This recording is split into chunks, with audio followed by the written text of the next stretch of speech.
Shastri coaching power है, आप कभी नहीं बिल्कुल कभी नहीं पता चलता। रवि शास्त्री जब कोच थे तब कुछ नहीं पता चलता था हमें, जब जब वो कोच नहीं, लेकिन उन्होंने बाद में स्टेटमेंट दिया ना करके कि भाई T20 वर्ल्ड कप में भारत हार गई, उस पर मुझे ब्लेम किया गया, लेकिन टीम ही नहीं मिली मुझे वैसी। तो भाई जब कोच ये बयान दे रहा है, सिलेक्शन कमेटी कर रही है, तो फिर वही बात है, ये चीज देखिए समझ में नहीं आ रहा है कि कौन पर्दे के पीछे कौन है जो टीम डिसाइड करता है, क्योंकि अच्छा एक और चीज है, देखिए ये डेब्यू मैच सूर्य कुमार यादव और केएस भरत बिल्कुल केएस भरत का है, तो इसको लेकर चूंकि दो खिलाड़ियों का आप डेब्यू करा रहे हैं, सूर्य कुमार यादव को हमने देखा है, केएस भरत को बहुत कम लोग जानते हैं, मे भी कुछ जो क्रिकेट फैंस है वो जानते हो। मैं उनके बारे में आपसे जानना चाहती हूँ कि हमारे दर्शकों को पता होना चाहिए ये दो डेब्यू इस मैच से हो रहे हैं।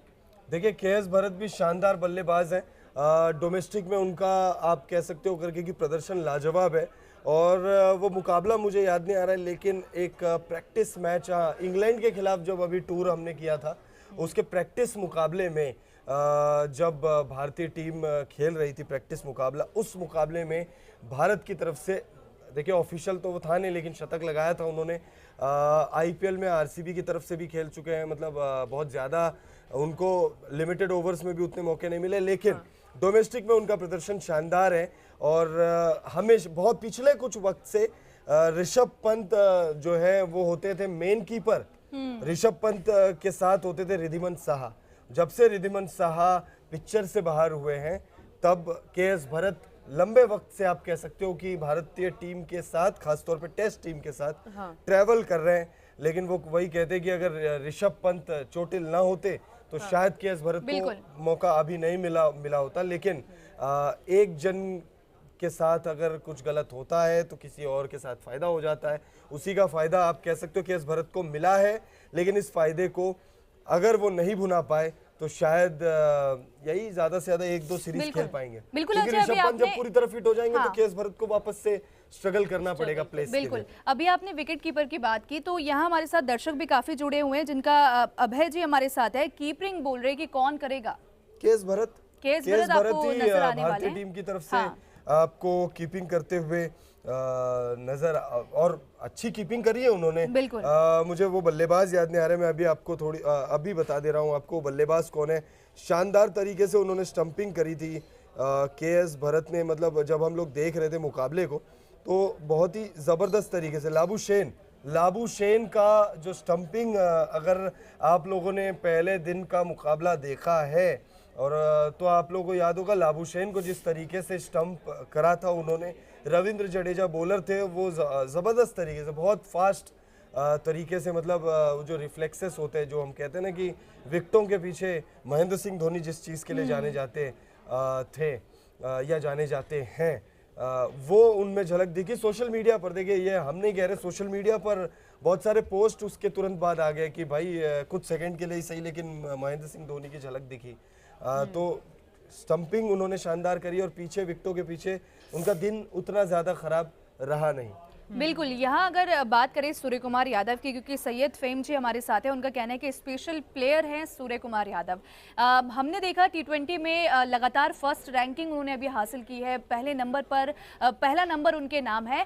ओडीआई में कुछ खास प्रदर्शन नहीं रहा सूर्य कुमार यादव का, हालांकि मौके भी उतने नहीं मिले।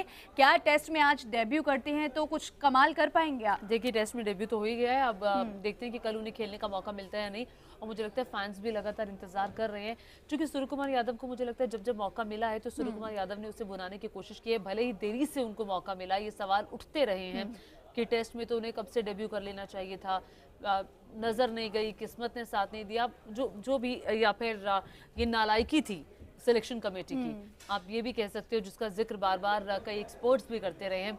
तो सूर्य कुमार यादव चमकेंगे सूर्य की तरह, ऐसी उम्मीद सभी दर्शकों को है, उनके फैंस को है। मैदान पर उतरने से पहले ही उन्होंने एक बहुत बड़ा कीर्तिमान आप कह सकते हो, एक बड़ा रिकॉर्ड आप कह सकते हो, अपने नाम पर दर्ज करवा लिया है। हालांकि एक ऐसा रिकॉर्ड है तो अद्भुत, लेकिन तोड़ना कोई नहीं चाहेगा।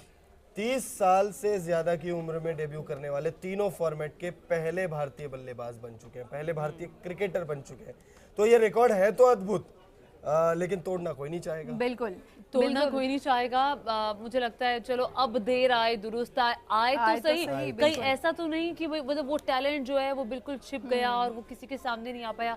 आखिर में अब मुझे लगता है एक खिलाड़ी के लिए जो टाइम होता है ना, दैट्स मोर इम्पोर्टेंट, कि वो कितने साल तक खेल पाएगा, वो कितने साल तक खेल पाएंगे, 6 7 8 साल और। ज्यादा से देखिए अब तो फिटनेस के ऊपर है। बिल्कुल। फिटनेस फॉर्म उनकी ठीक ठाक ही है, उतनी ज्यादा आप अच्छी भी नहीं कह लेकिन वो सकते हो, क्योंकि फिटनेस आपको रखनी पड़ेगी ना। फिटनेस आपको मेंटेन फिटनेस पे रखना, आपको लेकिन बहुत फिटनेस work अभी करना उनकी पड़ेगा। जबरदस्त है। फिटनेस जबरदस्त है क्योंकि जिस तरीके से वो फील्डिंग भी करते हैं या जिस तरीके से बल्लेबाजी भी करते हैं, तो फिटनेस में कभी कोई कमी दिखी नहीं है।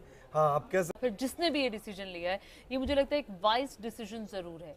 बिल्कुल वाइस डिसीजन जरूर है अजय आपको। सूर्य कुमार यादव को। मैं आप बोलूं सुन नहीं रहे हैं, आपका ध्यान डिस्कशन में नहीं है। नहीं मैं सुन रहा हूँ और मैं नहीं, मुझे लगा शायद आप फिटनेस पर बोल रहे हो, फिर उसके बाद मैं समझ नहीं देखिए पाया। दर्शक हमारे समझ गए, आपने समझा, आपका ध्यान कहीं और है। ये बताइए कि 14 फेब आने वाला है, आपका ध्यान कहाँ था? नहीं मेरा ध्यान मैच पर ही है। आप बताइए आपका ध्यान मेरा ध्यान मैच पर ही है और मेरा ध्यान डिस्कशन पर ही है, लेकिन मैं वही समझने की कोशिश। देखिए रमीज राजा की बात होने, मैं उतना ज्यादा सीरियसली लेता नहीं तो मैंने रमीज रजा के साथ बोला और भी क्रिकेट और भी क्रिकेट एक्सपर्ट्स, बहुत सारे लोग, और हम खुद भी इस बात की मांग कर रहे थे। मैं खुद भी इस बात की मांग कर रहा था। देखिए ये फरवरी का महीना चल रहा है, बहुत सारे लोगों की अपनी पर्सनल एंगेजमेंट्स रहती हैं। ठीक है, अभी वो बाद में कर लीजिएगा ना, अभी तो डिस्कशन कर लीजिए। नहीं मैच पर ही है पूरा फोकस।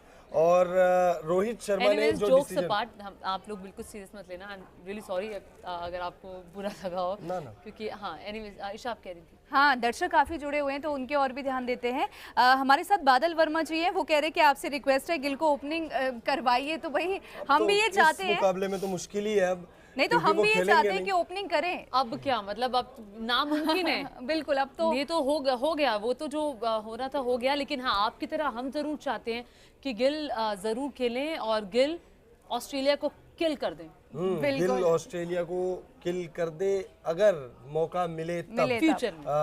क्योंकि रोहित शर्मा को बहुत सारे लोगों ने सूर्य कुमार यादव के बारे में बोला तो उन्होंने खिला दिया, लेकिन बहुत सारे लोग पता नहीं क्यों केएल राहुल के लिए कुछ नहीं बोल रहे हैं। तो अगर केएल राहुल के बारे में भी अगर कुछ बोले, तो ये केएल राहुल का डिसीजन यहाँ से हो रहा है या फिर पीछे से हो रहा है? पीछे से ही हो रहा होगा, क्योंकि अब यहाँ से हो रहा है पीछे से, ये भी पता नहीं चल पाएगा कभी। वही वाली बात है कि बीसीसीआई में या फिर टीम मैनेजमेंट में कौन वो शख्स है या कौन से वो शख्स हैं जो